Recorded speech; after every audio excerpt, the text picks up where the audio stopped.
সাইয়্যিদাতুনা খাদিজা রাদিয়াল্লাহু তাআলা আনহা উপার্জন করেন নাই? আর বিশ্বনবীর তো তেমন কোনো উপার্জনই ছিল না। মা খাদিজার উপার্জন দিয়ে বিশ্বনবী চলেছেন। বিশ্বনবী যখন দাওয়াতি কাজ শুরু করেছেন, ওখানে এত সময় তিনি ইনভলভ করেছেন, আলাদা করে উপার্জনের তেমন কোনো সুযোগই তার ছিল না। সাইয়্যিদাতুনা খাদিজা রাদিয়াল্লাহু তাআলা আনহা ওনার উপার্জিত যত সম্পদ সবকিছু তিনি বিশ্বনবীর দাওয়াতের জন্য বিশ্বনবীর পায়ের সামনে বিছিয়ে দিয়েছিলেন। এজন্য খাদিজাকে বিশ্বনবী বড্ড ভালোবাসতেন। খাদিজার ইন্তেকালের অনেক পরে মা আয়েশা একজন মাত্র কুমারী বউকে, নারীকে বিশ্বনবী স্ত্রী হিসেবে গ্রহণ করেছিলেন। তারপরেও আয়েশার সামনে বিশ্বনবী সব সময় খাদিজার প্রশংসা করতেন। সব সময় প্রশংসা শুনে মা আয়েশা একদিন বলে, কবে কোন দিন জাহেলি যুগে এক বৃদ্ধা মহিলার প্রেমে পড়েছিলেন, বৃদ্ধা মহিলার সাথে বিয়ে হয়েছিল, ওই মহিলার কথা বারবার বলেন কেন, আমাদেরকে কি ভালো লাগে না? ওই বৃদ্ধা মহিলার চেয়ে আরো সুন্দরী নারী দিয়ে কি আল্লাহ আপনারে সুযোগ করে দেয় নাই? বিশ্বনবী রেগে গেলেন, খাদিজার চোয়ালের মধ্যে এইভাবে ধরলেন। বিশ্বনবী কোনোদিন তার স্ত্রীদের গায়ে হাত তোলে নাই, শুধু ওই দিন ছাড়া, তাও মারপিট করে না, এইভাবে ধরছে।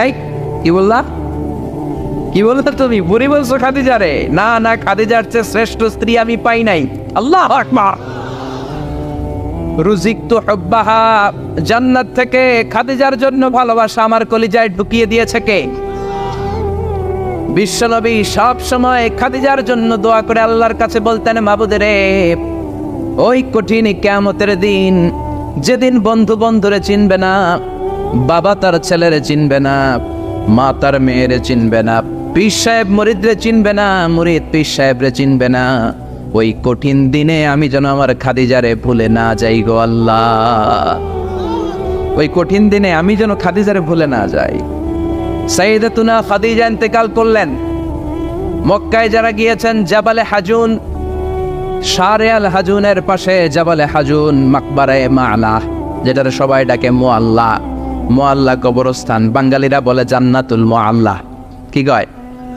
আসলে এটা জান্নাতুল মুআল্লা না, এটা মাকবারাতুল মা'লা বা মাকবারাতুল মুআল্লা। এটার জান্নাত বলা যাবে না, কারণ এটা কুরাইশদের কবরস্থান ছিল, অনেক কাফির মুশরিকদের কবর এটার ভেতরে আছে, না জেনে বলে ফেলে জান্নাত। জাবালে হাজুনের পাশে সাইয়্যিদাতুনা খাদিজাকে কবর দিয়ে বিশ্বনবী দাঁড়িয়ে দাঁড়িয়ে কাঁদতে শুরু করলেন। সাইয়েদনা আবু বকর উমর বলে, ও নবী চলেন। কবর দেয়া হলো, দোয়া করা হলো, আর দাঁড়িয়ে রইলেন কেন? চলেন ঘরে ফিরে যাই। বিশ্বনবী বললেন, ও আবু বকর, তোমার মনে চায় তুমি ফিরে যাও, আমি যাব না। এই মহিলা সাধারণ কোনো মহিলা না, এই মহিলা হলো মক্কার জীবনে আমার বিপদের দিনের সঙ্গিনী, কলিজার টুকরা খাদিজা।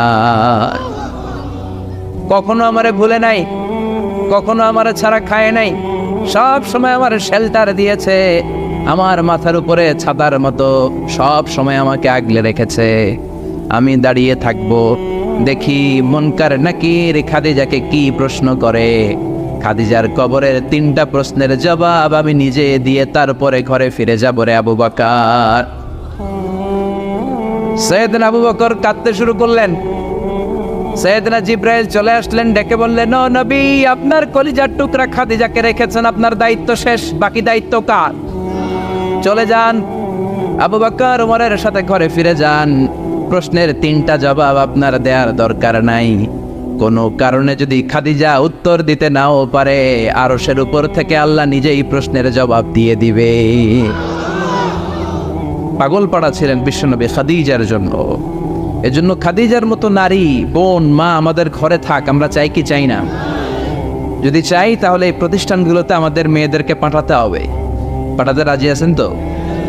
মায়েরা, বোনেরা, ইসলাম আপনাদেরকে উপার্জনের অধিকার দিয়েছে। আপনাদের মডেল খাদিজাতুল কুবরা তাহেরা, তিনি নিজে উপার্জন করেছেন।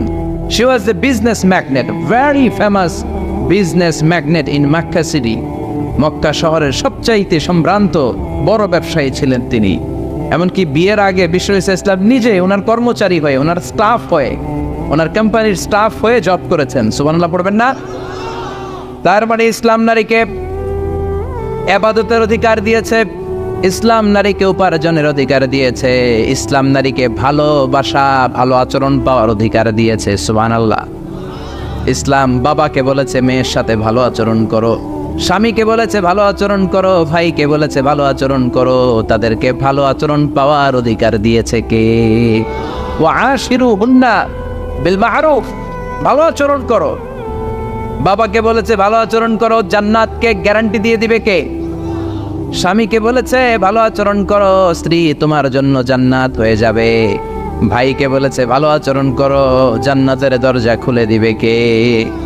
তাহলে ইসলাম নারীকে দিয়েছে ইবাদতের অধিকার, ইসলাম নারীকে দিয়েছে উপার্জনের অধিকার, দিয়েছে জ্ঞানার্জনের অধিকার, আবার দিয়েছে বাবার সম্পদে উত্তরাধিকারের অধিকার। চিৎকার করে বলেন ঠিক কিনা?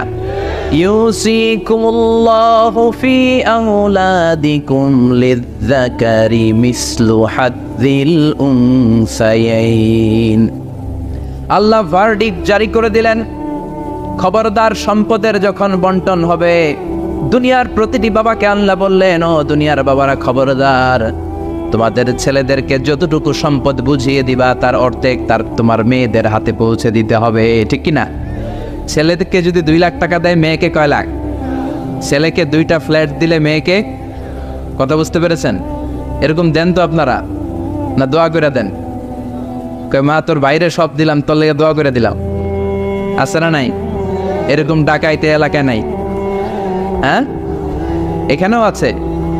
খবরদার, খবরদার। অনেক মা আছে ছেলের পাতে দেয় মুরগির রান, মায়ের পাতে দেয় মুরগির ঠ্যাং।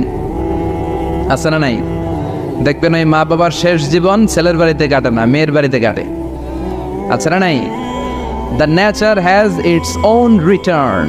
প্রকৃতির একটা নিজের রিটার্ন আছে, এটা রিটার্ন করবে। আপনি যা করেছেন, আপনি এখন বৌমা, শাশুড়ির ভাল লাগে না, আর আপনি যেই বৌমা পাবেন, সর্বনাশ, শয়তান দেখেও বেশ কি মান। ঠিক কিনা? আপনি যদি শাশুড়ির সাথে ভালো আচরণ করেন, শাশুড়িকে মায়ের মতো মনে করেন, আপনার ছেলের বউটা হবে সোনার টুকরা, আপনারে আদর করবে, সোহাগ করবে, যত্ন করবে, নিজের মায়ের মতো বুকে আগলে রাখবে। Because the nature has its own return.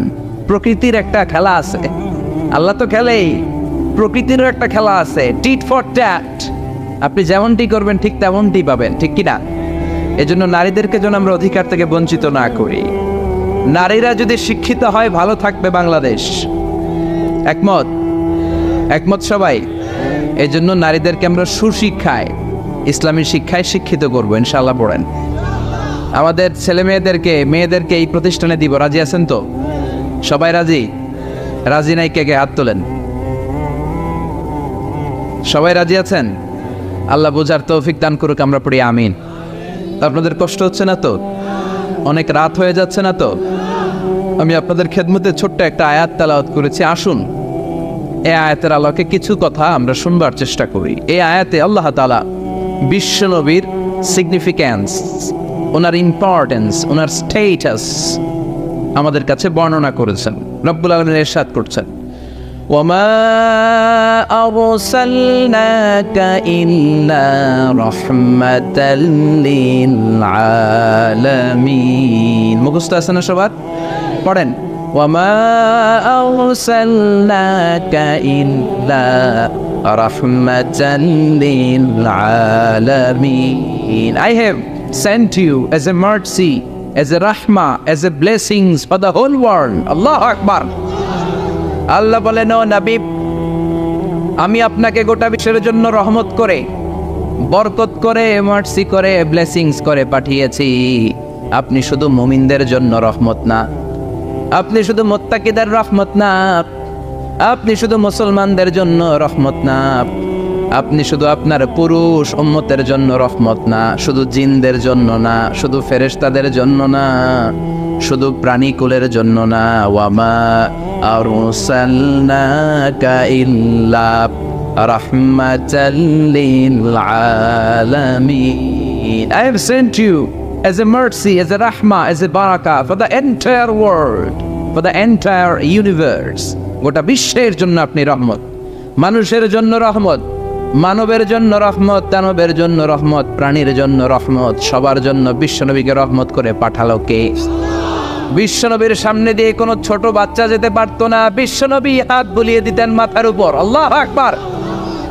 সব বিবিদের সাথে ভালো আচরণ করতেন, সব সাহাবাদের সাথে কোমল আচরণ করতেন। ফাবিমা রাহমাতিম মিনাল্লাহি লিনতা লাহুম ওয়ালাউ কুনতা ফাযযান গালিযাল কলবি লানফাদ্দু মিন হাওলিক। আল্লাহ বললেন, ও নবী, আপনার আচরণটাকে আমি কোমল করেছি, নরম করেছি, সফট কর্নার বানিয়েছি, আপনাকে আমি সফট হার্টেড বানিয়েছি। আপনার হৃদয়টা বড় কোমল। আপনার কোমলতার খোশ মেজাজ দেখে সব মানুষগুলো আপনার চারিপাশে খালি ভিড় করে। বিশ্বনবী যেখানে যেত লোকজন ভিড়, আর এই ডাউনারে মুসাফার লম্বা লাইন পড়ে যেত। আর বিশ্বনবীর একটা অভ্যাস ছিল, মুসাফা করলে যেই লোক হাত মিলিয়েছে ওই লোক হাত টেনে নেওয়ার আগে বিশ্বনবী আগে আগে হাত টেনে নিতেন না। সুবহানাল্লাহ, কি বিনয়ী, কি বিনয়ী!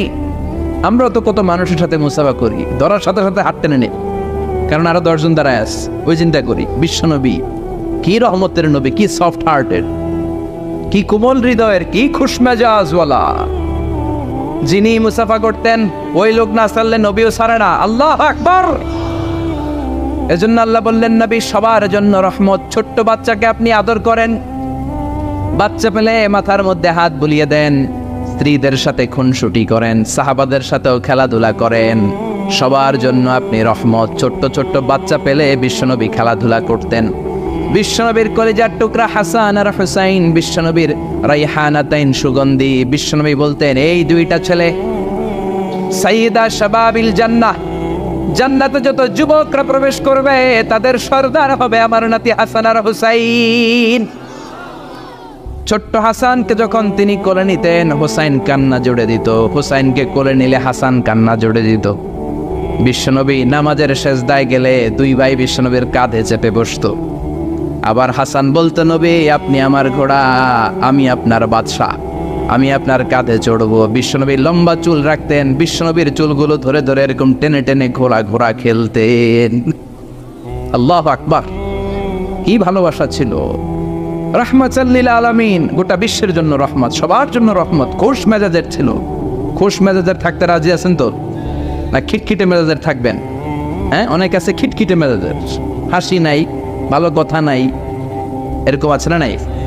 বিশ্বনবী ছিলেন খোশ মেজাজের, রাহমাতাল লিল আলামিন, গোটা বিশ্বের জন্য রহমত। আবার আল্লাহ বললেন, ও নবী আপনার চরিত্রটাকে আমি সর্বোচ্চ স্ট্যান্ডার্ড দিয়েছি। ওয়া ইন্নাকা লাআলা খুলুকিন আযীম, verily indeed you are on a very good standard of character. Verily indeed you are on a very standard of good character. সুন্দর আচরণ, সুন্দর বিহেভিয়ার, কন্ডাক্ট সিস্টেম, ম্যানার আর অ্যাটিটিউড যত সুন্দর হতে পারে সবচাইতে সুন্দর আচরণের করে আমি আপনাকে তৈরি করেছি। চিৎকার করে পড়েন আল্লাহু আকবার। এজন্য আল্লাহ বললেন, গোলাম এই কোমলমতি নবী, এই খোশ মেজাজি নবী, এই চমৎকার আচরণওয়ালা নবী যা নিয়ে এসেছে সেটাকে আঁকড়ে ধরবা। এই নবী যেটা থেকে বারণ করেছে সেটা থেকে দূরে থাকবা। কার কথা? وَمَا آتَاكُمُ الرَّسُولُ فَخُذُوهُ وَمَا نَهَاكُمْ عَنْهُ فَانْتَهُوا. Whatever he said, take it, grasp it, cling with it, and whatever he forbid, be abstain from it. যা করতে বলেছেন ওইটাতেই বরকত আছে না নাই? যেটা থেকেই বারণ করেছেন, নিষেধ করেছেন, ওইটার মধ্যে ক্ষতি আছে না নাই? সুবহানাল্লাহ, কি চরিত্র আল্লাহ দিয়েছেন! তার চরিত্রটাই ছিল কোরআনের চরিত্র। কাদা খুলুকুহু আল কোরআন। আবার উম্মে সালামা বলতেন, বিশ্বনবী যখন হেঁটে যেত, বিশ্বনবী সাহাবীদের সাথে যখন হাঁটতেন, কান্নাল কোরআন ইয়ামশি আলাইহি ইনদামা ইয়ামশি আলাল আরদি কান্নাল কোরআন ইয়ামশি আলাল আরদ। বিশ্বনবী যখন সাহাবাদের সাথে রাস্তা দিয়ে, মরুভূমির উপরে দিয়ে কখনো হেঁটে যেত, মনে হতো জীবন্ত কোরআনটা রাস্তার উপর দিয়ে হেঁটে হেঁটে যাচ্ছে। পড়েন সুবহানাল্লাহ। খুলুকুহু আল কোরআন, কানা খুলুকুহু, his character was the character of Quran. কোরআনের চরিত্র পুরো 30 পারায় থিওরিটিক্যালি যা বলা আছে বিশ্বনবীর চরিত্রে, বিশ্বনবীর আচরণে প্র্যাকটিক্যালি সেটা করে দেখানো আছে। আল্লাহু আকবার। এজন্য এ নবী এমন নবী, গোটা বিশ্বের জন্য রহমত, গোটা বিশ্বের জন্য মডেল। এই নবীকে বাদ দিয়ে মুমিনদের কোনো কাজ চলতে পারে না। কেননা এ নবী এমন নবী, যে নবী হ্যাঁ বললে শরীয়তের সবকিছু হালাল হয়ে যায়, যে নবী না বললে সব হারাম হয়ে যায়। সুবহানাল্লাহ পড়েন। বিশ্ব নবী যদি বলে হ্যাঁ, yes you can do it, এটা হালাল করবে কে? বিশ্ব নবী যদি বলে no you can't do it, করা যাবে না, হারাম করছে কে? বলে কি নবী? ইয়েস কইছে তো হালাল, বলছে নো তো হারাম। তার মানে হ্যাঁ বললে হালাল হয়, না বললে হারাম হয়। আঙ্গুল তুললে চাঁদ দুই ভাগ হয়ে খান খান হয়ে যায়, আর পা যদি জমিন থেকে একটু উপরে ওঠায় আল্লাহর আরশে মেরাজে চলে যায়। এই জন্য এ নবীকে বাদ দিয়ে ইসলাম বোঝা যায় না, এ নবীরে বাদ দিয়ে কোরআন বোঝা যায় না। আর এই নবীরে যারা গালি দেয় ওই বেয়াদব গুলারও ছেড়ে দেয়া যায় না, ঠিক কিনা? এই বেয়াদব গুলারে ছেড়ে দেওয়া যাবে? এই বিষয়ে আমরা সবাই এক, ঠিক কিনা? তাবলীগ, জামাত ইসলাম, হেফাজতে ইসলাম, কওমি, আলিয়া কোনো কথা নাই। বিশ্ব নবীর বিরুদ্ধে কথা বলবে ওর 14 গোষ্ঠী উদ্ধার করে ছাড়া হবে, কোন ঠিক কিনা?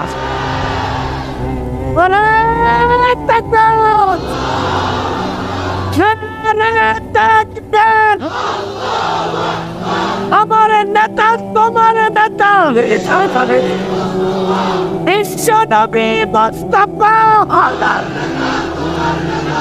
বিশ্বনবীর জন্য স্লোগানকে আল্লাহ তুমি কবুল করো। বিশ্বনবীর ভালোবাসার জন্য আমরা অন্তরে রাখতে পারি, তুমি তৌফিক দাও। এজন্য বিশ্বনবীর জায়গাটা বড় সেনসিটিভ জায়গা। এজন্যই ওরা মাঝে মাঝে ওখানে হিট করে দেখতে চায় আমরা জেগে আছি না মরে গেছি। আমরা মরি নাই। বিশ্বনবীর চরিত্রের ব্যাপারে উল্টাপাল্টা কথা বলা হলে এগুলোকে ছাড় দেওয়া হবে না, চিল্লায় বলেন ঠিক কিনা? এ ব্যাপারে আমরা সবাই একমত। এ ব্যাপারে দলাদলি নাই। সব ব্যাপারে দলাদলি থাকলেও আমরা নবীর ব্যাপারে এক, চিৎকার করে বলেন ঠিক কিনা? এ নবী এমন নবী, এ নবীরে বাদ দিলে নামাজ বোঝা যায় না। কারণ কেমন করে নামাজ পড়তে হয় কেউ আমাদেরকে শিখায় নাই এই নবী ছাড়া, ঠিক কিনা? এজন্য বিশ্বনবী বলেছেন সল্লু কামা রাআইতুমুনি উসাল্লি, আমি নবীরে যেমনি নামাজ পড়তে দেখো তেমনি নামাজ পড়ো, ঠিক কিনা? নবী যেমনি নামাজ পড়ে তেমনি না পড়ে অন্য পদ্ধতিতে পড়লে কবুল হবে নাকি? মাগরিবের সালাত বিশ্বনবী 3 রাকাত ফরজ পড়েছেন, আপনি 2 রাকাত পড়লে কবুল হবে নাকি? 4 রাকাত পড়লে, 5 রাকাত, 6 রাকাত, যা পড়েছেন তাই পড়তে হবে, ঠিক কিনা? এ নবী যেমন ভাবে রোজা রেখে দেখিয়েছেন ওইভাবে রোজা রাখলে কবুল করবে কে? এ নবী সকাল থেকে সন্ধ্যা পর্যন্ত রোজা রেখেছেন, আপনি সকাল থেকে রোজা রেখে আসরের সময় ইফতার করলে কবুল হবে নাকি? কারণ নবীর শিখানো পদ্ধতিতে হয় নাই। এই নবী যেইভাবে হজ করে আমাদেরকে দেখিয়ে গিয়েছেন এইভাবে হজ করাকে ফরজ করেছে কে? এর অন্য সিস্টেমে করলে হবে? বিশ্বনবী সারা জীবনে 4টা উমরা করেছেন, কয়টা? একটা হজ করছে, কয়টা? আর বলেছেন খুযু আন্নী মানাসিকাকুম, তোমাদের হজের পদ্ধতি আমার থেকে শিখে নাও, আমি যেমন করে হজ শিখালাম আমি এইভাবে করবা, কবুল করবে কে? আবার বিশ্বনবী যেইভাবে কোরবানি করেছেন ওইভাবে কোরবানিটাকেও আমাদের জন্য ওয়াজিব করেছে কে? তার মানে এই নবীরে বাদ দিলে নামাজ পাওয়া যায় না, এই নবীরে বাদ দিলে, নবী বাদ তো রোজা বাদ, এ সবই বাদ, নবী বাদ তো সবই বাদ, চিল্লায় এখন ঠিক কিনা? এজন্য এই নবীর জন্য আমাদের অন্তরে ভালোবাসা আছে না নাই?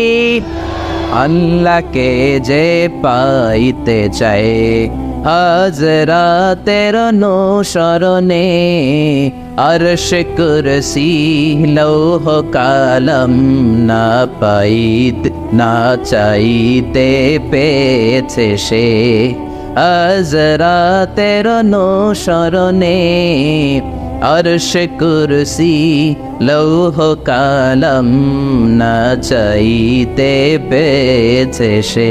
পড়েন সুবহানাল্লাহ। এজন্য বিশ্বনবীর ভালোবাসা অন্তরে রাখার দরকার আছে না নাই? আমরা বিশ্বনবীর ভালোবাসা অন্তরে জাগ্রত রাখতে চাই, আল্লাহ তুমি তৌফিক দাও, পড়েন আমিন। আবার এই নবীকে আল্লাহ এমন কিছু কোয়ালিটি, ডিস্টিংশন দিয়েছেন গোটা বিশ্বের কোন নবীকে সেগুলো দেয় নাই। আল্লাহু আকবার। 1 নম্বরে এই নবীকে রব্বুল আলামিন শাক্কে সদর দিয়েছেন, এজন্য ওনাকে বলে সাহিবু শাক্কে সদর। সুবহানাল্লাহ পড়েন। এই নবীর সিনা চাক হয়েছে, অন্য কোন নবীর হয় নাই। আল্লাহু আকবার। দুইবার বিশ্বনবীর সিনা চাক হয়েছে। বনু সাদ গোত্রের ছোট্টবেলা একবার, হালিমাতুস সাদিয়ার দুধ পান করতে যখন গিয়েছিলেন ওই সময় একবার, আবার মেরাজের রাতে একবার। সাইয়েদনা জিব্রাইল উম্মে হানির ঘর থেকে বিশ্বনবীকে হাতিমে কাবায় শুইয়ে দিলেন। গলার এখান থেকে নাভি পর্যন্ত কেটে বুকটাকে দুই ভাগ করে কলিজাটা বের করলেন, মানে হার্ট বের করলেন, হৃদয়টা বের করলেন, জামজামের পানি দিয়ে হৃদয়টা ধৌত করলেন। আবার বিশ্বনবীর হৃদয়টা ভিতরে ঢুকিয়ে দিয়ে এই জায়গাটা সেলাই করে দিলেন। এটাকে আরবিতে বলে শাক্কুস সাদর, তাই না? উর্দুতে ফার্সিতে বলে সিনা চাক, ইংরেজিতে বলে ওপেন হার্ট সার্জারি। কি বলে? অনেকের হয় না এটা, ওপেন হার্ট সার্জারি, গলা থেকে এ নাভি পর্যন্ত। যে সমস্ত সাহাবারা বিশ্বনবীকে খালি গায়ে দেখেছে, উদম গায়ে দেখেছে, তারা বর্ণনা করেছে আমরা দেখেছি বিশ্বনবীর গলা থেকে নাভি পর্যন্ত সেলাইয়ের দাগ। দুইটা কাটা কাপড়কে মাঝখান দিয়ে সেলাই করলে যেমন দাগ দেখা যায়, বিশ্বনবীর নাভি থেকে গলা পর্যন্ত লম্বা একটা দাগ আমরা দেখতে পেয়েছি। সাহিব শাক্কিস সাদর, এই সিনা চাক ওপেন হার্ট সার্জারি আল্লাহ কোন নবীর করে নাই। চিৎকার করে পড়তে হবে আল্লাহু আকবার। আবার বিশ্বনবীর মনটা বড্ড খারাপ। খাদিজাতুল কুবরা তাহেরাকে আল্লাহ নিয়ে নিলেন। যেই চাচা শেল্টার দিত আবু তালেব, ওই চাচাকেও আল্লাহ দুনিয়া থেকে নিয়ে নিলেন দাওয়াত দেওয়ার জন্য। সেই তায়েফ থেকে অনেক দূরে তায়েফের ময়দানে বিশ্বনবী তায়েফবাসীদেরকে দাওয়াত দেওয়ার জন্য গেলেন। ওইখানেও আঘাতপ্রাপ্ত হলেন। জোরে বলেন ঠিক কিনা? খেয়ে না খেয়ে দিন প্রচারের কাজে নিজেকে দিয়েছ বিলিয়ে, তায়েফের কাফিরেরা চিনল না সে আলো, দুষ্ট ছেলেদের পিছু দিল লেলিয়ে। পাথরের আঘাতে ক্ষত বিক্ষত হয়ে সারা শরীর থেকে রক্ত ঝরে। হে রাসূল তোমাকে ভুলি আমি কেমন করে, হে রাসূল তোমাকে ভুলি আমি কেমন করে। ঠিক কিনা? তায়েফের ময়দানে গেলেন, সেখানেও আঘাতপ্রাপ্ত। কলিজার টুকরা খাদিজা নাই, প্রাণের চাচা যান নাই। চারদিকে বিশ্বনবী অন্ধকার দেখেন, মায়া করার, আদর করার, সোহাগ করার আর কেউ নাই। বিশ্বনবীর কলিজাটা ভেঙে খান খান, কোথাও নবীর মন বসে না। বিশ্বনবীর বড্ড মন খারাপ। ও মিয়া, বিশ্বনবীর মন যদি দুনিয়ার বুকে খারাপ হয়, আরশের বুকে আল্লাহ সেটা সহ্য করতে পারে নাকি? আল্লাহ প্ল্যান করছেন, দেখি নবীরে কেমনে খুশি করা যায়। আমার নবীর মন খারাপ, এমন একটা জিনিস বিশ্বনবীকে দেব, যেই জিনিস আমার কোন নবীকে আমি এই দুনিয়ার বুকে দেই নাই, যাতে করে আমার নবীর মন ভালো হয়ে যাবে। বিশ্বনবীকে স্পেশাল কোনো গিফট আল্লাহ দুনিয়ায় পাঠান নাই, স্পেশাল গিফট আল্লাহ রেডি করে আরশের পাশে রেখেছেন। আর জিব্রাইলকে বলেছেন, তুমি গেলে এটা হবে না, সব কাজ তোমার দিয়ে হবে না। ঠিক কিনা? সব কাজ আমি তোমার দিয়ে করাতে চাই না। স্পেশাল কিছু গিফট রেখে দিয়েছি, স্পেশাল কিছু সিক্রেট মেসেজ রেখে দিয়েছি, স্পেশাল কিছু গোপন আলাপ আছে, এটা তোমাকে দিয়ে সারলে হবে না। যাও যাও, দুনিয়ার বুক থেকে আমার হাবিবকে তুলে এনে আমার আরশের কাছে নিয়ে আসো। আল্লাহ মেরাজে নিয়ে গেল। এজন্য বিশ্বনবীকে বলা হয় সাহিবুল মেরাজ। আল্লাহু আকবার। অনেক আয়োজন করেছেন আল্লাহ সেদিন। মক্কাতুল মুকাররমা থেকে উঠিয়ে বিশ্বনবীকে একটা মরুভূমির উপরে রাখলেন। সাইয়েদনা জিব্রাইল বললেন, নবী দোয়া করেন। বিশ্বনবী দোয়া করলেন, বললেন, ও জিব্রাইল এটা কোন জায়গা? সাইয়েদনা জিব্রাইল বলে, নবী এইটা এমন জায়গা যেই জায়গায় কিছুদিন পরে হিজরত করে আপনাকে আসা লাগবে। হাদিহি ইয়াসরিব, হাদিহি এটা ইয়াসরিব মানে মদিনার আগের নাম। ওখান থেকে বিশ্বনবীকে টান দিয়ে পাহাড়ে নেওয়া হলো। দোয়া করেন, বিশ্বনবী চোখের পানি ছেড়ে দোয়া করলেন আর বললেন, জিব্রাইল অন্ধকার কোন পাহাড়ের উপরে রাখলা চিনি না, এই পাহাড়টা কোন পাহাড়, কেন দোয়া করতে বললা? সাইয়েদনা জিব্রাইল বলে, ও নবী এটা যেন তেন পাহাড় না, এই পাহাড়ের কসম আল্লাহ কোরআনে কেটেছে। এই পাহাড়টা হলো আপনার ভাই সাইয়েদনা মুসা আলাইহিস সালামের পাহাড়। এই পাহাড়টা তুর পাহাড়। সেখান থেকে বাইতুল মাকদাস, সেখান থেকে আল্লাহর আরশের উপরে নিয়ে গেল। পৃথিবীর কোন নবীকে দুনিয়া থেকে এভাবে ডেকে নিয়ে সারপ্রাইজ আল্লাহ দেয় নাই। কোন সুবহানাল্লাহ। বিশ্ব নবীকে খুশি করার জন্য আল্লাহ স্পেশাল সারপ্রাইজ দিয়েছেন। এটার নাম হচ্ছে মেরাজ, রাত্রিকালীন ভ্রমণ। মেরাজ করিয়ে বিশ্ব নবীর সম্মানকে আরো একটা আল্লাহ বাড়িয়ে দিলেন। পড়েন সুবহানাল্লাহ। আবার বিশ্ব নবী হলো সাহিবুশ শাফাআত, শাফাআতের মালিক। যেদিন কোন নবীরা কোনো কথা বলার সাহস পাবে না, সব নবীরা কাঁদে, উম্মত কাঁদে, সবাই কাঁদে, সবাই কয় ইয়া নাফসি, ইয়া নাফসি। কি বলে? ইয়া নাফসি, আল্লাহ তুমি আমারে বাঁচাও, আমারে বাঁচাও। সাইয়েদনা আদম আলাইহিস সালাম বলবে আমি পারবো না, সবাই বলে আপনি পারবেন। আপনি আবুল বাশার, সব মানুষের পিতা, সব নবীদের পিতা, আপনি আল্লাহরে বলেন যেন বিচার কার্য শুরু করে। সাইয়েদনা আদম আলাইহিস সালাম বলবেন আমি পারবো না। আরেক নবীর কাছে যাও, নূহ আলাইহিস সালামের কাছে যাও, উনি বলবে আমি পারবো না। মুসা আলাইহিস সালামের কাছে যাও, পারবো না। সবাই কয় পারবো না, পারবো না। সবাই অপারগতা প্রকাশ করে, দুর্বলতা দেখায়। সবাই বলে সাইয়েদনা ঈসা আলাইহিস সালামের কাছে যাও। সাইয়েদনা ঈসা বলে আরে ঘুইরা লাভ নাই, জায়গা মতো যাও, কামে লাগবো। সবাই কয় জায়গাটা কই যাব? সাইয়েদনা ঈসা বললেন তোমাদেরকে সাজেশন দেয়, এত দাঁড়াদাঁড়ি ঘুরে লাভ নাই। ওই যে দেখো মাকামে মাহমুদে, গোটা বিশ্বের শ্রেষ্ঠতম নবী, বিশ্ব নবী সেজদায় পড়ে কাঁদে, ওইখানে যাও, বিশ্ব নবীর কাছে যে বলো। বিশ্ব নবী সেজদায় পড়ে থাকবে, কাঁদতে থাকবে। সবার জিকির একটা, নবীর জিকির আরেকটা। সুবহানাল্লাহ পড়েন। সবার জিকির ইয়া নাফসি, ইয়া নাফসি। নবীর জিকির ইয়া উম্মতি, ইয়া উম্মতি। আল্লাহু আকবার। সবাই বলবে আল্লাহ আমারে বাঁচাও, উম্মত বলবে আমারে বাঁচাও, নবীও বলে আমারে বাঁচাও। শুধুমাত্র কেবলমাত্র একমাত্র কিয়ামতের ময়দানে বিশ্বনবী বলবেন রব্বি হাবলি উম্মতি, ও আল্লাহ আমার উম্মতকে বাঁচান। বিশ্বনবী কাঁদতেই থাকবেন, কাঁদতে কাঁদতে বেহুশ। আল্লাহর সহ্য করতে পারবেন না, বলবেন ও নবীর ফারা আসাক, মাথা উঠান। আর কাঁদবেন না, আমি পারি না। আল্লাহু আকবার। ইরফা রাসাক, মাথা উঠান। সাল তুতা, চান, যা চাবেন তাই দেব। যার জন্য সুপারিশ করবেন তারই জান্নাতে ঢুকায় দেব। সাল তুতা ওয়াশফা তুশাফা, যার জন্য সুপারিশ করবেন টিকিট দিয়ে দেব। বিশ্বনবী বলেন লিকুল্লি নবীন দাওয়া মুস্তাজাবা। এই দুনিয়াতে রব্বুল আলামিন সব নবীদেরকে একটা স্পেশাল দোয়া দিয়েছেন, ওই দোয়াটা করলেই কবুল হয়ে যাবে। ওইটার নাম কবুল হওয়ার দোয়া। নবী যা চাইবে আল্লাহ তাই দিবে, কিন্তু দোয়া বেশি করা যাবে না, চাওয়া যাবে একবার। কয়বার? দাও বিহা।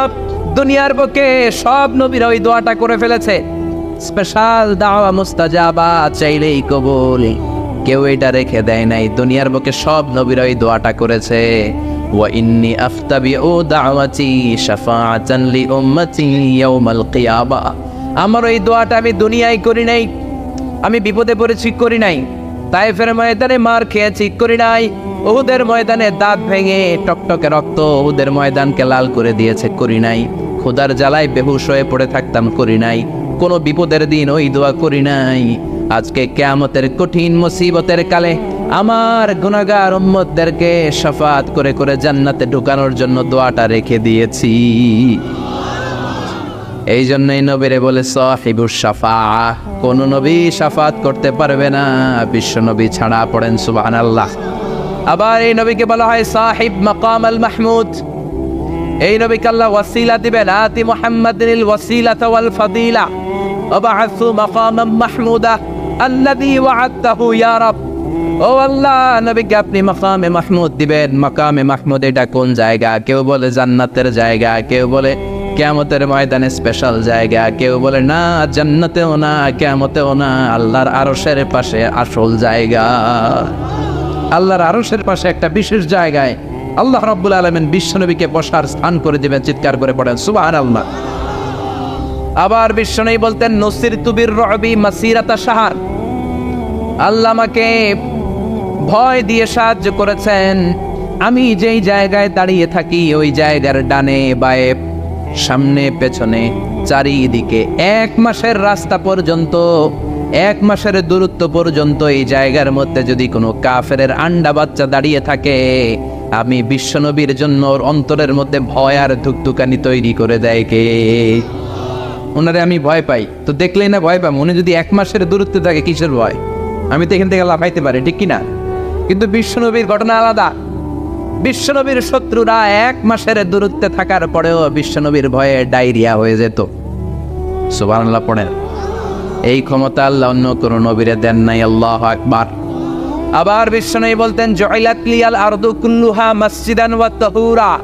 রব্বুল আলামিন গোটা বিশ্বের পুরো জমিনটারে আমার জন্য মসজিদ বানিয়েছে। আগের নবীদের সময়কালে মসজিদ ছাড়া নামাজ আদায় করা যেত না, কিন্তু আমরা মসজিদে পড়লেও কবুল হয়, মসজিদের বাইরে পড়লে মনে হয় কবুল হয় না। ঘরে বললে, জোরে বলেন, বাজারে, অফিসে, আদালতে, সিনেমা হলে, ওই যে সিনেমার মাঝখানে ব্রেক দেয় না, ওই সময় পড়ে ফেলামো নাকি? সিনেমায় যাওয়া যাবে, দেখা যাবে। নজরের হেফাজত করাকে ফরজ করে দিয়েছে কে? আগের নবীর উম্মতেরা মসজিদে না যে নামাজ আদায় করতে পারতো না, কিন্তু আমরা যেখানেই পড়ি কবুল করে কে? নৌকার মধ্যে পড়লে কবুল করবে কে? পানির মধ্যে বললে, বাতাসে বললে, প্লেনে পড়লে। প্লেনে পড়েন না নামাজ? হ্যাঁ, প্লেনে হাজী সাহেবরা নামাজ পড়ে না? কি সুন্দর সিস্টেম আল্লাহ করে দিলেন। এই বিশ্বনবীর রহমতের জন্য, এই উম্মাতের জন্য আল্লাহ এত ফ্লেক্সিবিলিটি করে দিয়েছে, যেখানেই থাকেন না কেন সিজদা দিলেই কবুল করে নেবে কে? এজন্য আল্লাহ বললেন, গোলাম, বিশ্বনবীকে তোমাদের জন্য রহমত করে পাঠালাম। তোমাদের জীবনের এমন কোন অঙ্গন নাই যেই অঙ্গনে বিশ্বনবীর কাছ থেকে তোমরা শিক্ষা নিতে পারবা না। বিশ্বনবীর সব জায়গা থেকে শিক্ষা নেওয়ার সুযোগ আছে না নাই? এজন্য বিশ্বনবী আমাদের মডেল। বিশ্বনবী আমাদের কি? আমাদের মডেল কে? আর জোরে সবাই বলেন, আমাদের মডেল কে? নাকি শাহরুখ খান, আমির খান, সালমান খান, হিরো আলম? হ্যাঁ, আপনারাও চিনেন। নির্বাচনে খারাইছিল না, আবার এখন দৈমা গেছে। কি আজীব তামাশা! যার মনে চায় মনোনয়নপত্র ঠেলাঠেলি শুরু করে দেয়। মনে হয় যে এই দেশের কোনো মা বাপ নাই। আল্লাহ এগুলোর হেদায়েত দেয়, বোঝার তৌফিক দান করুক, আর জনগণদেরকে আল্লাহ আরো সচেতন বানাক। আরো গণসচেতনতা তৈরির দরকার আছে না নাই? আমাদেরকে ভুলভাল বুঝায় অনেক কিছু অনেকে করে ফেলে, কিন্তু আপনারা যদি শক্ত থাকেন কোনো উল্টাপাল্টা চলবে না। এখন ঠিক কিনা? কারণ এই দেশটাকে আমরা অনেক কষ্ট দিয়েছি। স্বাধীনতার পর থেকে এই দেশটারে আমরা শান্তি দিই নাই, খালি কিলাকিলি, টানাটানি, মারামারি, আছে না নাই? এজন্য আমরা কিলাকিলি চাই না, আমরা ঠেলাঠেলি চাই না, আমরা ঐক্য চাই। কি চাই? আমরা গোটা জাতির মধ্যে ঐক্য চাই। আমরা ঝগড়া বিভেদ ভুলে যেতে চাই। আমরা শান্তিপূর্ণভাবে এই বাংলাদেশে বসবাস করতে চাই, ঠিক কিনা? গোটা বিশ্বের কোথাও এরকম মারামারি হয় না, কোপাকুপি হয় না, কিন্তু দেশে আসলেই এগুলো শুরু, আছে না নাই? আল্লাহ আমাদেরকে সহি সমঝ দান করে, আমরা পড়ি আমিন। এজন্য বিশ্বনবী আমাদের মডেল। চিৎকার করে বলেন ঠিক কিনা? কিভাবে বিশ্বনবী আমাদের মডেল আমি আপনাদের সাথে শেয়ার করার চেষ্টা করব। আপনাদের মনোযোগ আছে না গেছে? আছে। 3টা কথা বলবো। কয়টা? এগুলো বাড়িতে নিয়ে যেতে হবে। রাজি আছেন তো? I always consider the person sitting in front of me my student. আমি সবসময় আমার সামনে যারা বসা থাকে এদেরকে ছাত্র মনে করি। ছোট বড় মুরব্বী হইল ছাত্র, আর যিনি এখানে বসবেন তিনি শিক্ষক। আমার আগে প্রিন্সিপাল হুজুর কথা বলছে, উনি আমাদের শিক্ষক। তার আগে হুজুর কইছে, হুজুর শিক্ষক। আমরা ছাত্র। কোরআনের ছাত্র হয়ে বাঁচলেও লাভ, মরলেও লাভ। হাতি মরলেও লাখ টাকা। চিল্লা এখন ঠিক কিনা? কোরআনের ছাত্র হয়ে আমরা মরতে চাই। রাজি আছেন তো? ইন্না আনজালনাহু ফি লাইলাতিল কদরি ওয়া মা আদরাকা মা লাইলাতুল কদর। নিশ্চয়ই রমজানের যেন কোনো দিনে কিংবা রাতে কোরআন নাযিল করি নাই। রমজানের 29টা রাত কিংবা 30টা রাতের মধ্যে সবচাইতে সেরা রাত লাইলাতুল কদরের রাতে কোরআন নাযিল করে কোরআনের মর্যাদা আমি সবচেয়ে বাড়িয়ে দিয়েছি, ঠিক কিনা? তার মানে আপনি যেই অ্যাঙ্গেলেই চিন্তা করেন, যেই অ্যানালাইসিসে চিন্তা করেন, যেই বিচার বিশ্লেষণী শক্তি থেকেই আপনি চিন্তা করেন, সব দিক থেকে আল্লাহ তাআলা মহাবিশ্বের মহাবিশ্বয় মহাগ্রন্থ আল কোরআনের মর্যাদা বাড়িয়েছে না কমিয়েছে? বাড়িয়েছে না কমিয়েছে? আবার এই কিতাব এমন কিতাব, এই কিতাব পৃথিবীর সবচাইতে পাওয়ারফুল কিতাব, the resource of power in the world, the book of books, the most powerful book in the world, পৃথিবীর সবচাইতে শক্তিধর কিতাব, ক্ষমতা পূর্ণ কিতাবের নাম হচ্ছে কোরআন শরীফের কিতাব। এমন কিতাব ছিল এটা, এমন কিতাব যে কিতাব নাজিল হওয়ার পর পর বিশ্বনবী মুখস্থ করার জন্য পাগল হয়ে যেতেন। আল্লাহ বললেন, লা তুহাররিক বিহি লিসানাকা লিতা'জালা বিহি ইন্না আলাইনা জামাআহু ওয়া কুরআনা ফাইদা ক্বরানাহু ফাত্তাবি' কুরআনা। ও নবী, জিবরাইল যখন এই কোরআন নাজিল করে আপনি পাগল হয়ে যান কেন? এই কোরআনের তাফসীর আমরা মজায় মজায় শুনি। আমরা সবাই মুসলমান হয়েছি, ইসলাম আমরা গ্রহণ করি নাই। আমরা কি ইসলাম গ্রহণ করেছি নাকি? জোরে বলেন। আমরা বাপদাদার কাছ থেকে ইসলাম পেয়েছি। ইসলাম তো গ্রহণ করেছে আবু বকর, ইসলাম তো গ্রহণ করেছে ওমর, ঠিক না? তারা কোরআনের জন্য পাগলপাড়া ছিলেন। এমনকি বিশ্বনবী কোরআন রিসিভ করতে যে কত যে কষ্ট সহ্য করেছেন, বর্ণনা দিয়ে বর্ণনা শৈলীর মধ্যে সেটা আনা যাবে না। বিশ্বনবীর কাছে যখন কোরআন নাজিল হতো, জিবরাইল কোরআনের 5-10টা আয়াত নাজিল করার পরে ওই কোরআন সিনার মধ্যে নেয়ার জন্য হেফজখানার ছাত্রের মতো পড়া শুরু করে দিতেন। আয়েশা ডাক দিলেও শুনতেন না, খাদিজা ডাকলেও শুনতেন না। যখন তিনি কোরআনকে ইয়াদ করতেন, কোরআনকে হেফজ করতেন, পাগলের মতো পড়তে পড়তে বিশ্বনবীর মুখের 2 দিক দিয়ে থুতু বের হয়ে যেত, সাদা বের হয়ে যেত। পাগলের মতো কোরআনকে মেমোরাইজ করার জন্য, হেফজ করার জন্য তিনি পাগল পড়া হয়ে যেতেন। আল্লাহ বিশ্বনবীর সান্ত্বনা দিলেন, ডেকে বললেন, বিশ্বনবী পাগলের মতো কোরআন পড়ার দরকার নাই। কোরআনে ইয়াদ করতে করতে পড়তে পড়তে মুখ দিয়ে ফেনা বের করার দরকার নাই। জিবরাইল যখন আপনার কাছে কোরআন পড়ে যাবে, জিবরাইলের পরে বিসমিল্লাহির রহমানির রহিম বলে আপনি কয়েকবার তেলাওয়াত করে ফেলেন। ওই কোরআনটাকে আপনার সিনার মধ্যে ঢুকিয়ে দেওয়ার দায়িত্ব আমি আল্লাহ নিজেই নিয়ে নিলাম। বিশ্বনবী পাগলের মতো রিসিভ করতেন। এত পাওয়ারফুল কিতাব হচ্ছে এটা, এত মর্যাদাপূর্ণ কিতাব, এত স্ট্যাটাস সবা কিতাব। এই কিতাবের আয়াতগুলো যখন বিশ্বনবীর উপর নাযিল হতো, বিশ্বনবী আয়াত রিসিভ করতে যেয়ে থেমে যেতেন, চেহারাটা লাল হয়ে যেত। মায়েশার বর্ণনা, শীতের প্রচন্ড শীতের রাতে হাত্তা ইয়াতাফাসসাদু আরাকান, হাত্তা ইয়াতাফাসসাদু জাবিনুহু আরাকান।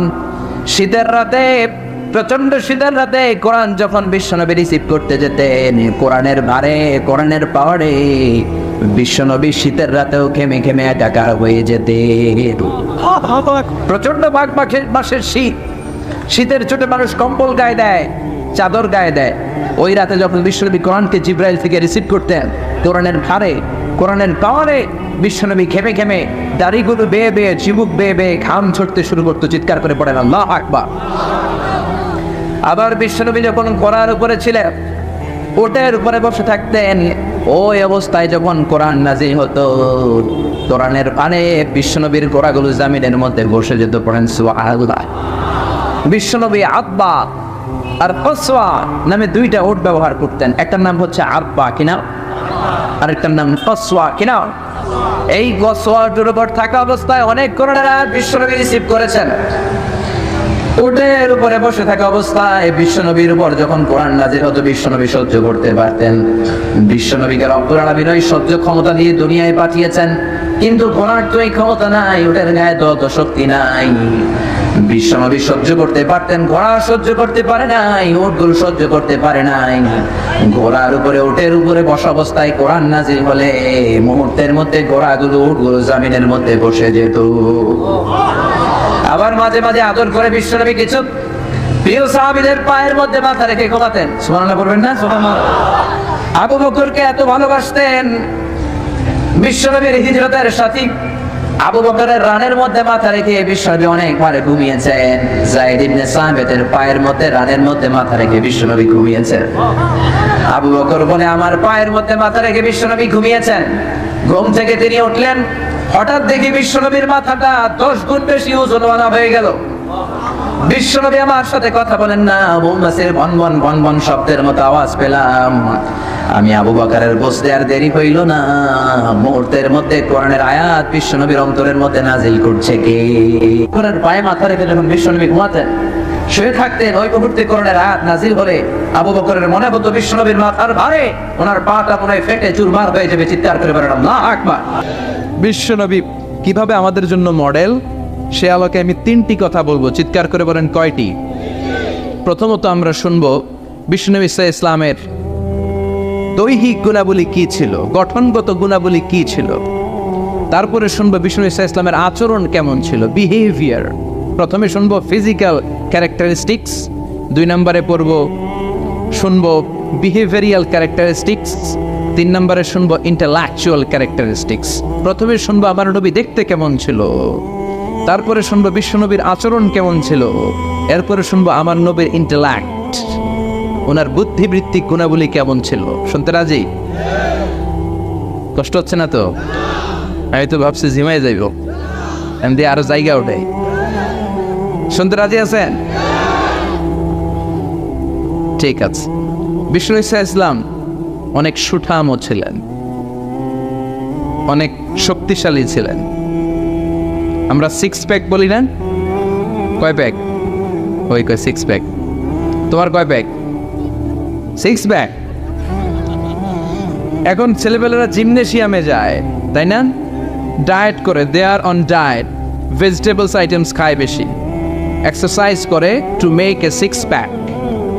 তো বিশ্বনবী সাল্লাল্লাহু আলাইহি ইসলামের 6 প্যাক ছিল, অর্থাৎ বিশ্বনবীর এই জায়গাটা উঁচু ছিল, সুঠামো, আর পেটটা ছিল চাপা। আর আমাদের এইটা চাপা, পেট এত বড়। আছে না নাই? খাইতে খাইতে এখন দরজা খোলার জন্য ধাক্কা দেওয়া লাগে না, কারণ পেট আগে চলে, পেটের ধাক্কায় দরজা খুলে যায়। আছে না নাই? না, আপনার নবী দেখতে এমন ছিলেন না। আপনার নবী দেখতে অনেক স্মার্ট ছিল। আমাদের নবী দেখতে অনেক সুঠামও ছিল। এ ধরার সবচাইতে সুন্দরতম মানুষ ছিল। বিশ্বনবীর চাইতে সুন্দর কেউ ছিল না। অনেকে বলে সাইয়েদানা ইউসুফ আলাইহিস সালাম সুন্দর, এটা ঠিক, কিন্তু আমার নবীর চাইতে বেশি নয়, ঠিক কি না? বিশ্বনবী বলতেন আনা মালিহুন ওয়া আখি ইউসুফু সাবিহুন। আমি বিশ্বনবী মালিহ। মালিহ এসেছে মিলহুন থেকে। মিলহুন মানে কি? লবণ, তার মানে লাবণ্যময়। লবণ থেকে লাবণ্যময়। বিশ্বনবী ছিল লাবণ্যময়, সুন্দর। ইউসুফ আলাইহিস সালাম ছিলেন সাদা সুন্দর। এদিকে লাবণ্যময়, এদিকে সাদা, কোনটা নেবেন? লাবণ্যময় সুন্দর, সবার কাছে প্রিয়, ঠিক কি না? এত শক্তিশালী ছিলেন, এক হাতের ভেতরে জান্নাতের 40 জন মানুষের শক্তি ঢুকিয়ে দিয়েছে কে? মক্কার সবচেয়ে বড় কুস্তিগির, যিনি রেসলিং খেলতেন, ওনাকে ধরে 3 আছাড় মেরেছেন। তাহলে শক্তি কম না বেশি? অসাধারণ শক্তি ছিল, অনেক স্ট্রেংথ ছিল বিশ্বনবীর। এরপরে ওয়াকানা কাফুহু আলিয়ানু মিনাদ দিবাজ। শক্তির কথা গেল, এবার আসছে বিশ্বনবীর হাত ছিল কোমল। হাত ছিল কি? আলিয়ানু মিনাদ দিবাজি ওয়াল হারির। সফট ছিল, সফটার দেন সিল্ক। রেশমের চেয়েও বেশি সফট, বেশি নরম। রেশমি কাপড় ধরেছেন না? জর্জেট, রেশমি, সফট লাগে না? বিশ্বনবীর হাতটা রেশমি কাপড়ের চেয়ে বেশি সফট ছিল, তুলতুলে ছিল, নরম ছিল। এজন্যই একবার কেউ মুসাফার চান্স পেলে আর ছাড়তে চায় না। সুবহানাল্লাহ, বাড়িতে গিয়া। শক্তিশালী ছিলেন, কোমল স্কিনের ছিলেন, এবং বিশ্বনবী বলতেন আল মুমিন আল কবি খায়রুম মিনাল মুমিন আত দাঈফ। শক্তিশালী মুমিন দুর্বল মুমিনের চেয়ে শ্রেষ্ঠ। শক্তিশালী মুমিন দুর্বল মুমিনের চেয়ে আল্লাহর কাছে বেশি প্রিয়, ঠিক কি না?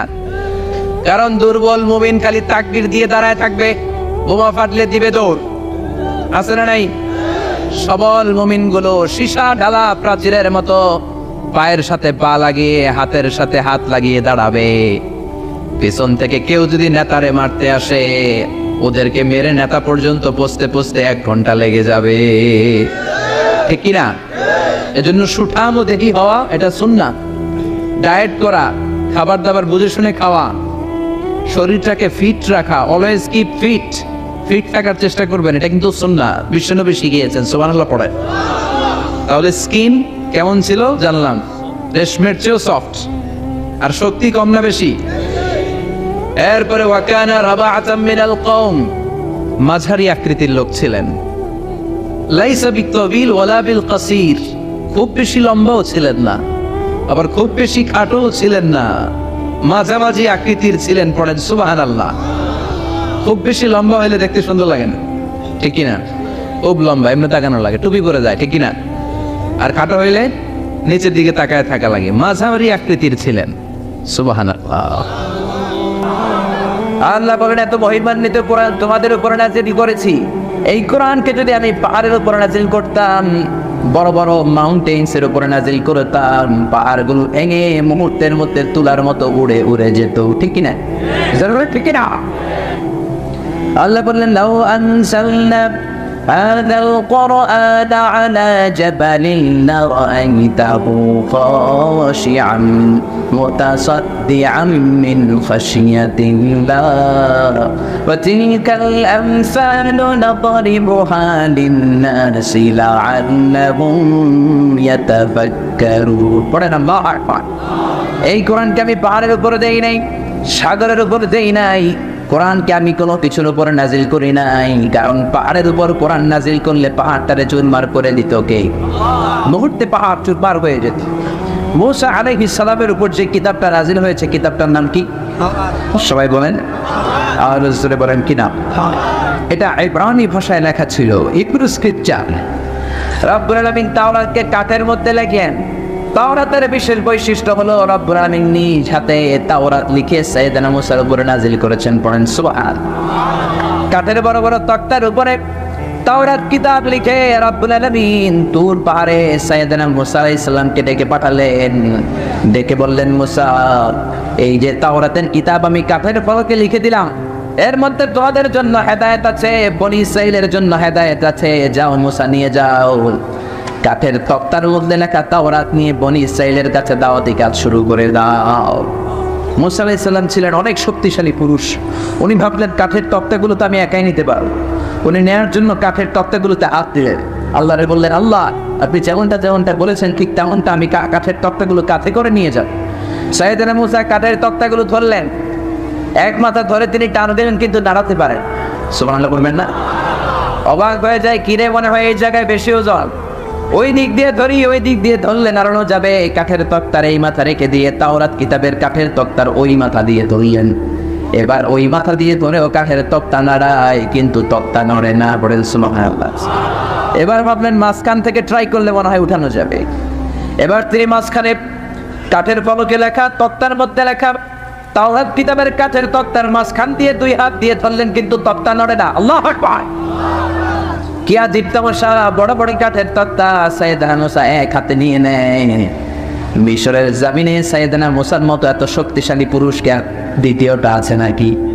এত শক্তিশালী পুরুষ ছিলেন, এক থাপ্পড়ে ফেরাউনের বাবুর্চিকে দুনিয়া থেকে বিদায় করে ফেলেছে।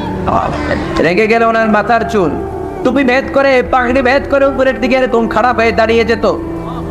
ফেরাউনের বাবুর্চিকে থাপ্পড় মেরে যখন দুনিয়া থেকে তাড়িয়ে দিলেন, সবাই বলে, মুসা, এটা যেন তেন কোনো লোক নয়, ফেরাউনের নিজের বাবুর্চি। দৌড়াও, পালাও। সাইয়েদনা মুসা আলাইহিস সালাম বাঁচার জন্য দিলেন দৌড়। আল্লাহ বললেন, মুসা দৌড়াও।